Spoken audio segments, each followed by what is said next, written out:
You're listening to the Daily Mishnah Podcast with Benedict.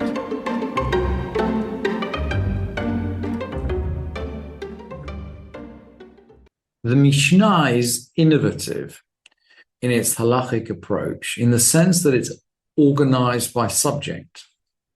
And we're in the order of Nashim, and we're going through the order of Nashim, which is in theory related to women, and we're going through the tractate of Nedarim, which is related to vows.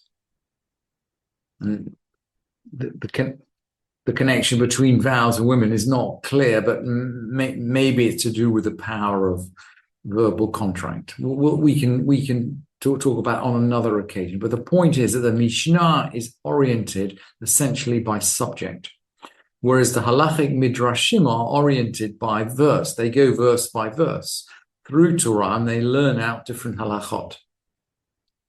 So it's very interesting that at the end of the 10th chapter, so we're going through the Mishnah Nedarim, we're now close to the end of the 10th chapter, which is the penultimate chapter of the tractate completely.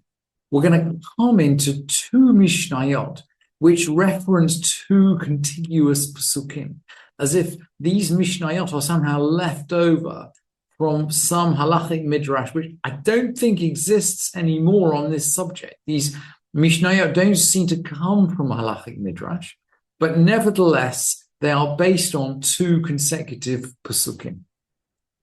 And we're just going to look, first of all, at the Pesukim, at the verses. The first one is to do with upholding and revoking vows. Kol neder v'chol shvuat yisa la'anot nafesh. Every vow and every oath to afflict the soul.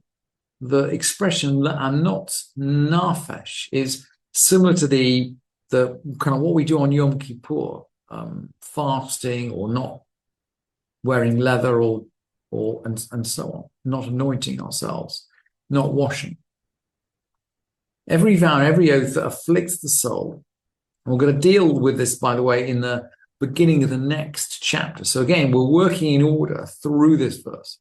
Every vow and every oath to afflict the soul.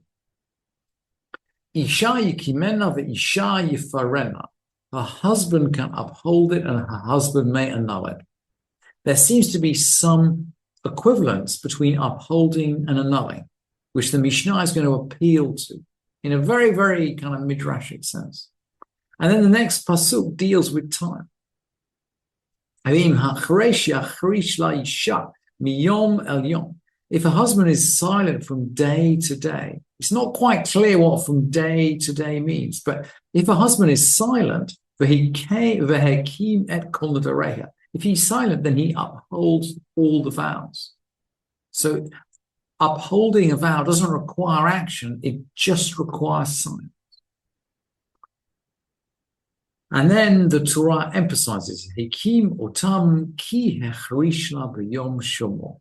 He upheld the vow because he was silent on the day he heard. So there's something about the day he hears. He's got to be silent or not silent on the day he hears, and it works from day to day. So let's keep those in mind, and let's jump into the Mishnah. Someone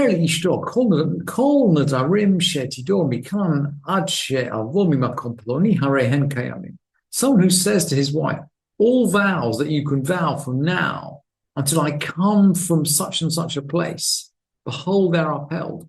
Feels like he's going out on a journey. He's going off on a journey. He's saying to his wife, look, all your vows are preemptively upheld. And the Mishnah rules, lo amar klum, he hasn't said anything. You cannot preemptively uphold a vow. Although again, why you would want to is not clear, because if he's away in this place, he's clearly not going to object. So the Mishnah is saying, lo amar klum, he hasn't said anything. Maybe because we can't preemptively uphold vows, or maybe just because if he's away, then clearly the vows are going to stand. Perhaps. Anyway, Rabbi Eliezer is going to Rabbi Eliezer is going to disagree. Hare hem mufarim. Rabbi Eliezer Omer mufar.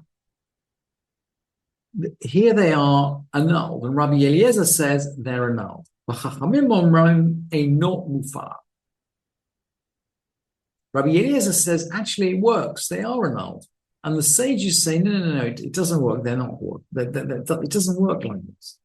Amar Rabbi Eliezer. Rabbi Eliezer is going to try to explain his position. Im hefar nedarim she'ba'u lichlal isur. If he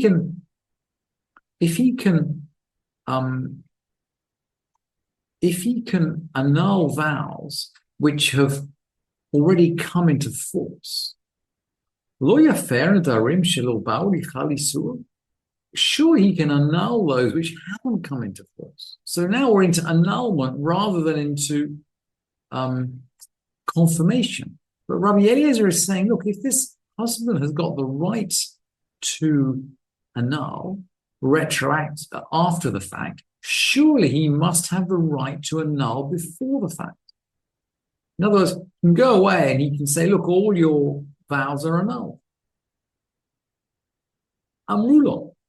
They said to him, and now they're going to quote our pasuk, Isha yikimemna ve'isha yefarena. Her husband may uphold it and her husband may annul it. In other words, annulment and upholding are equivalent. If he can't uphold in advance, then he can't annul in advance. And then the sages explain, that which has entered the klal, the generality of upholding, has entered the generality of annulment. If we can uphold it, then we can annul it. If it hasn't come into upholding, it hasn't come into the. If we can't uphold it, we can't annul it.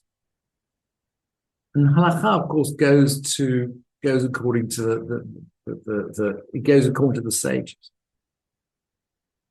What about the issue to do with the day? This is where this chapter closes. Remember that the Torah seems to be particular about the fact that he has to hear them. He has to hear the vow on that day, and he can annul it. And he can annul it from day to day. Miyom liyom. The annulment of vows is for the whole day. He's got one day to do it. And this can be stringent or lenient. Ketzad.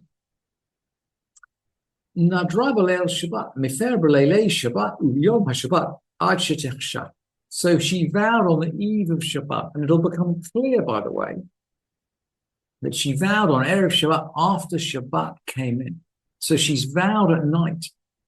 We haven't had a day yet. So he gets the whole of the next day to annul. We haven't had a day yet. And this is what the miyom liyom means. He gets effectively the whole of the day. Vahi Erev, Vahi Voker, the day starts in the evening. Vahi Erev, Vahi Voker, there was evening and then there was morning. It's the beginning of Bereshit, beginning of Genesis. He gets the whole day. We haven't had a day yet. He can annul on Erev Shabbat, and he can annul on Shabbat day until nightfall. What about the other way around? Nadra im chashecha. She vowed just when it was getting dark. Mefer ad shelo techsha. He can annul only until it gets dark. That's the end of the day. Remember, he's got to do it on the day. She'im lo hefer v'chashecha eino yachol lahafer. If he doesn't annul and it gets dark, he can no longer annul at all.